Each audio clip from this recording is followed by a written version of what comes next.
Nigerian fish farmers taking the Dutch-owned oil giant Shell to court in the Netherlands.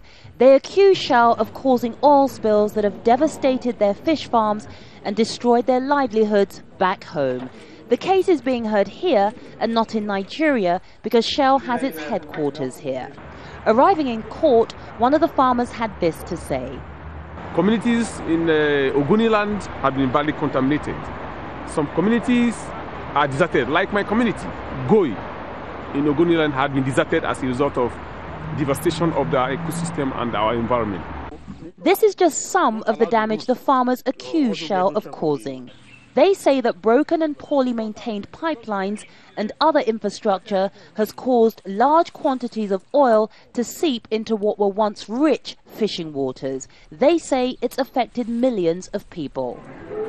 Getting the case heard in the Netherlands is a historic legal victory for the people of this oil-rich community.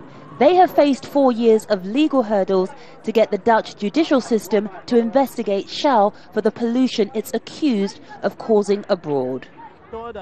Friends of the Earth, which is representing farmers in court, says Shell must be held accountable for the oil spills. Today, I believe history is being made.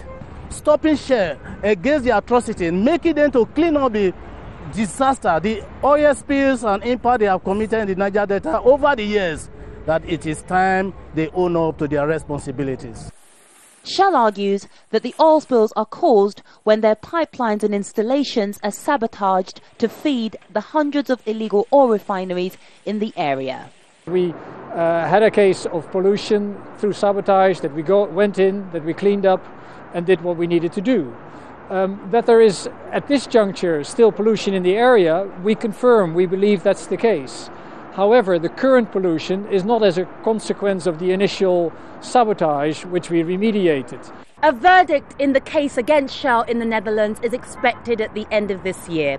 If the company is found liable, it could be forced to clean up the oil spills and pay compensation to the Nigerian farmers.